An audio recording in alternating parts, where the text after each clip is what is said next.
पति को लुभाना है। औरतें सज धज कर क्या करेंगी, पति को ही तो लुभाना है। जब पति के आने का टाइम हो तब थोड़ा सा बनाव श्रृंगार कर लिया करो। बुआ सास के कहने पर नेहा तिलमिला गई। उसने गुस्से को पी लिया और कुछ कह न पाई। अंदर ही अंदर वह गुस्से में उबल रही थी, पर बड़ों का सम्मान करते हुए चुप रह गई। वह सोचने लगी कि इस मानसिकता के कारण हर बात में उसे दबाया गया और औरत और मर्द के बीच की खाई ऐसी मानसिकता वाले लोगों ने ही बना कर रखा है।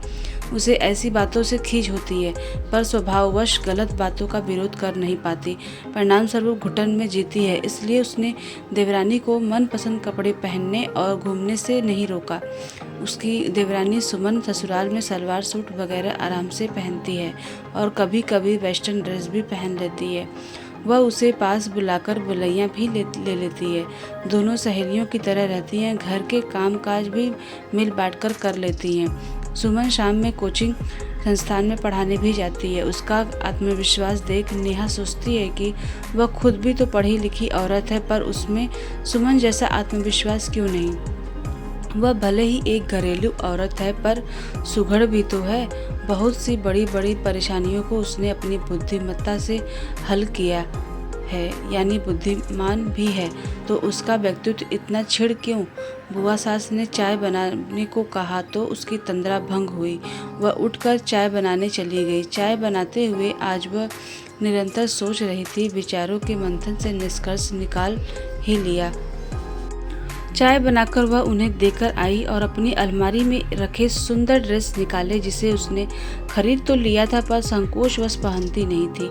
आज हाथ मुंह धोने के बाद हल्का मेकअप किया और उस सुंदर ड्रेस को पहनकर टाइम देखा। उसने सोचा अभी कोई काम नहीं है, बच्चे खेलने गए हैं, पति देव को ऑफिस से आने में देर है, सास ससुर गांव गए हैं, देवर देवरानी भी लेट से ही आते हैं।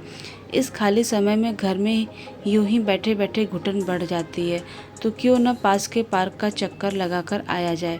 वह बुआ सास से पार्क में जाने की बात कहकर घर से निकली। बाहर निकलते ही उसे आज़ादी महसूस हुई। आज़ादी कुछ दकियानूसी विचारों से तो कुछ परिस्थिति जन्य उभरे उसके कुछ विचारों से।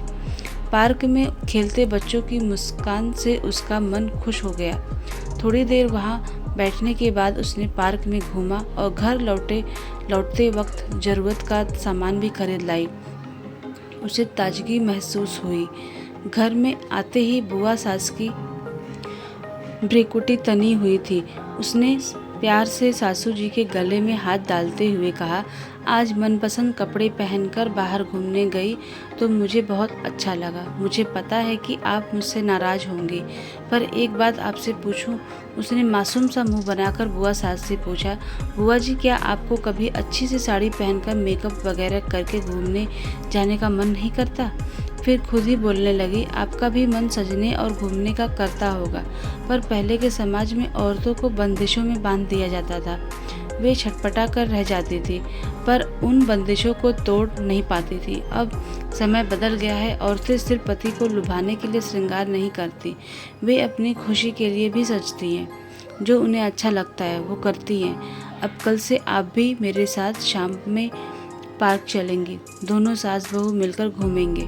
नेहा की समझदारी भरी बातें सुनकर बुआ सास का गुस्सा खत्म हो गया और उन्हें लगा कि बहू कितनी अच्छी तरह से उसे जानती है।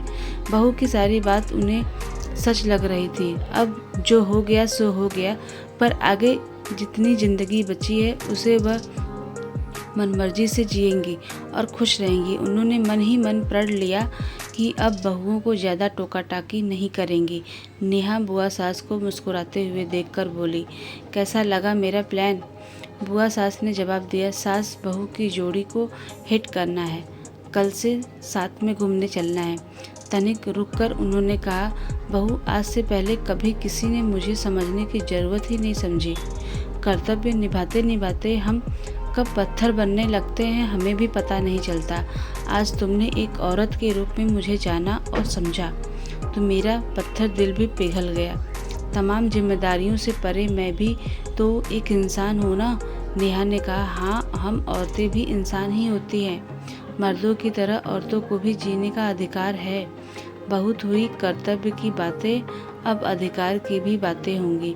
दोनों औरतें खुश थीं। नेहा ने आईने में स्वयं को निहारा।